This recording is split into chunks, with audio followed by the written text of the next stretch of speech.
Hello ಇದು Thursday vlog. So ನಾನು buns ಮಾಡೋಣ ಅಂತೇಳಿ ವೆನ್ಸ್ಡೇ ನೈಟೇ ಪ್ಲ್ಯಾನ್ ಮಾಡಿ ಇಟ್ಕೊಂಡಿದ್ದೆ. ಸೊ ವೆನ್ಸ್ಡೇ ನೈಟೇ ನಾನು ಏನು ಮಾಡಿದ್ದೀನಿ, 3 ಬಾಳೆಹಣ್ಣನ್ನ ತೊಗೊಂಡಿದ್ದೀನಿ. ಹಾಗೆ ಅದನ್ನು ಚೆನ್ನಾಗಿ ಸ್ಮ್ಯಾಶ್ ಮಾಡಿಕೊಂಡು ಅದಕ್ಕೆ 1-2 ಟೇಬಲ್ ಸ್ಪೂನ್ ಜೀರಿಗೆ ಮತ್ತು ಸ್ವಲ್ಪ ಉಪ್ಪನ್ನ ಸೇರಿಸಿ ಸ್ಮ್ಯಾಶ್ ಮಾಡ್ಕೊಳ್ಳಿ. ಅಗೇನ್ ಮಿಕ್ಸ್ ಮಾಡ್ಕೊಳ್ಳಿ. ಮಿಕ್ಸ್ ಆದ ನಂತರ ಅದಕ್ಕೆ ಮೊಸರು ಮತ್ತು ಸಕ್ಕರೆನ ಆ್ಯಡ್ ಮಾಡಿ ಮತ್ತೆ ಮಿಕ್ಸ್ ಮಾಡ್ಕೊಳ್ಳಿ. ಸೊ ಬಾಳೆಹಣ್ಣೆಲ್ಲ ಚೆನ್ನಾಗಿ ಸ್ಮ್ಯಾಶ್ ಆದಮೇಲೆ ಅದಕ್ಕೆ ಎಷ್ಟು ಕನ್ಸಿಸ್ಟೆನ್ಸಿ ಬೇಕೋ ಅಷ್ಟು ಹಿಟ್ಟನ್ನು, ಅಂದರೆ ಮೈದಾ ಹಿಟ್ಟನ್ನು ಯೂಸ್ ಮಾಡಿ ಮೈದಾ ಹಿಟ್ಟನ್ನು ಹಾಕಿ ನಾನು ಏನು ಮಾಡ್ತಾ ಇದ್ದೀನಿ, ಚೆನ್ನಾಗಿ ಕಲಿಸ್ಕೊತಾ ಇದ್ದೀನಿ. ಈ ಮೊಸರು ಮತ್ತು ಬಾಳೆಹಣ್ಣು ಏನಾಗಲಿ ಚೆನ್ನಾಗಿ ಕಲಸಿದ ಮೇಲೆ ನೀವು ಮೈದಾ ಹಿಟ್ಟು ಹಾಕಿದ್ರೆ ಅದಕ್ಕೆ ಎಷ್ಟು ಬೇಕೋ, ಅಂದರೆ ನೀರನ್ನು ಯೂಸ್ ಮಾಡಬೇಡಿ, ಯಾಕೆಂದರೆ ಮೊಸರು ಆಲ್ರೆಡಿ ಇರುತ್ತೆ. ಸೊ ಹಿಟ್ಟು ಕಲಸಿಟ್ಕೊಂಡಿದ್ದೀನಲ್ವ, ಅದು 8 ಅವರ್ ರೆಸ್ಟಲ್ಲಿ ಬಿಡಿ. ಸೊ ಹಾಗೆ ಈ ಕಡೆ ಸಾಗು ಮಾಡೋಣ ಅಂತೇಳಿ ನಾನು ಸಾಗುಗೋಸ್ಕರ ಪುದೀನ, ಕಡಲೆ, ಶುಂಠಿ, ಬೆಳ್ಳುಳ್ಳಿ, ಚಕ್ಕೆ, ಲವಂಗ ಮತ್ತು ಕೊತ್ತಂಬರಿ ಸೊಪ್ಪು, ಕಾಯಿ ತುರಿ ಇಷ್ಟನ್ನ ತೊಗೊಂಡಿದ್ದೀನಿ. ಹಾಗೆ ವೆಜಿಟೇಬಲ್ಸ್ ಬೀನ್ಸು, ಕ್ಯಾರೆಟು, ಆಲೂಗಡ್ಡೆ, ಕ್ಯಾಪ್ಸಿಕಮ್ಮು, ಈರುಳ್ಳಿ ಮತ್ತು ಟೊಮ್ಯಾಟೊನ ತೊಗೊಂಡಿದ್ದೀನಿ. ಸೊ ಹಾಗೆ ಒಂದು ಕುಕ್ಕರಿಗೆ ನಾನು ಆಲ್ರೆಡಿ ಎಣ್ಣೆ ಹಾಕಿ 2 ಸ್ಪೂನ್ ಎಣ್ಣೆ ಹಾಕಿದ್ದೀನಿ. 1 ಸ್ಪೂನ್ ತುಪ್ಪನೂ ಕೂಡ ಹಾಕಿ ಅದಕ್ಕೊಂದು ಪಲಾವ್ ಎಲೆನ ಕೂಡ ಹಾಕಿದ್ದೀನಿ. ಸೊ ಪಲಾವ್ ಎಲೆ ಎಣ್ಣೆಯಲ್ಲಿ ಕಾದ ನಂತರ ನಾನು ಈರುಳ್ಳಿನ ಹಾಕಿದ್ದೀನಿ. ಸೊ ಈರುಳ್ಳಿ ಚೆನ್ನಾಗಿ ಎಣ್ಣೆಯಲ್ಲಿ ಫ್ರೈ ಆದ ತಕ್ಷಣ ನಾವೇನು ಹೆಚ್ಚಿಟ್ಕೊಂಡಿದ್ವಲ್ವ ಟೊಮ್ಯಾಟೊ ಕೂಡ ಹಾಕೋಣ. ಟೊಮ್ಯಾಟೊ ಎಣ್ಣೆಯಲ್ಲಿ ಫ್ರೈ ಆದ ನಂತರ ನಾವೇನು ಮಾಡೋಣ, ಒಂದೊಂದೇ ತರಕಾರಿಗಳನ್ನ ಆ್ಯಡ್ ಮಾಡ್ಕೊಳ್ಳೋಣ. ನಾನಿಲ್ಲಿ ಬೀನ್ಸ್, ಕ್ಯಾರೆಟ್, ಆಲೂಗಡ್ಡೆ, ಕ್ಯಾಪ್ಸಿಕಮ್ ತೊಗೊಂಡಿದ್ವಲ್ಲ, ಸೊ ನಿಮಗೆ ಯಾವ್ದು ಇಷ್ಟ ಆಗುತ್ತೋ ತರಕಾರಿ ಅದನ್ನು ಕೂಡ ಯೂಸ್ ಮಾಡ್ಕೋಬೋದು.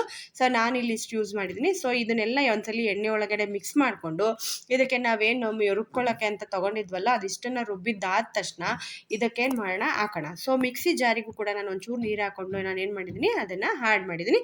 ಸೊ ಅದರ ಗ್ರೇವಿ ಕನ್ಸಿಸ್ಟೆನ್ಸಿ ನೋಡಿಕೊಂಡು ನೀರನ್ನು ಆ್ಯಡ್ ಮಾಡಿ. ಸೊ ನನಗಿಲ್ಲಿ ಇಷ್ಟು ಸಾಕು ಅನಿಸ್ತು, ಅದಕ್ಕೋಸ್ಕರ ನಾನು ಇಷ್ಟು ಹಾಕಿದ್ದೀನಿ.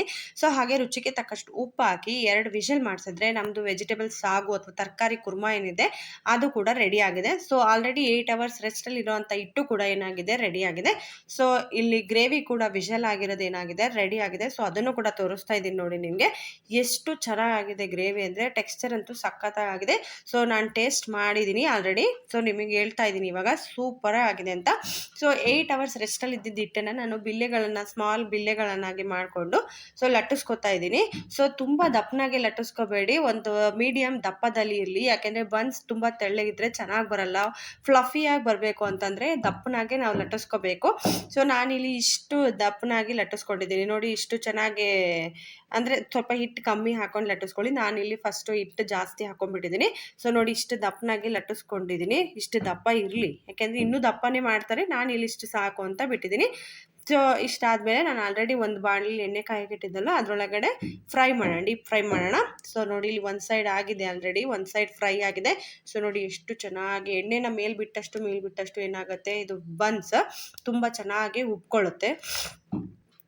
ಸೊ ನೋಡಿ ಎಷ್ಟು ಚೆನ್ನಾಗಿ ಫ್ರೈ ಆಗ್ತಾ ಇದೆ ಅಲ್ವಾ. ಸೊ ಇದು ಪರ್ಫೆಕ್ಟ್ ಕಲರಲ್ಲಿ ಬಂದಿದೆ ಬನ್ಸ್. ಸೊ ನಾವೇನು ಬನಾನಾ ಹಾಕಿದ್ದೀವಲ್ಲ ಅದು ಫ್ರೈ ಆಗ್ತಾ ಇದ್ರೆ ಬನಾನಾ ಘಮ ಅಂತೂ ಅರೋಮಾ ಸಖತ್ತಾಗಿ ಬರ್ತಾ ಇತ್ತು. ಸೊ ನೀವು ಎಂಜಾಯ್ ಮಾಡ್ಕೊಳ್ಳಿ. ಸೊ ನೋಡಿ ಇಲ್ಲಿ ಎಷ್ಟು ಓಪನ್ ಮಾಡಿ ತೋರಿಸಿದ್ದೀನಿ ನೋಡಿ, ಎಷ್ಟು ಚೆನ್ನಾಗಿದೆ, ಫ್ಲಫಿ ಆಗಿತ್ತು ನಮ್ಮದು ಬನ್ಸ್. ಸೊ ಇದು ಚಟ್ನಿ ಜೊತೆ ಕಾಂಬಿನೇಷನ್ ಅಂತೂ ಸೂಪರ್ ಆಗಿತ್ತು. Thanks for watching. See you in the next vlogs. Enjoy.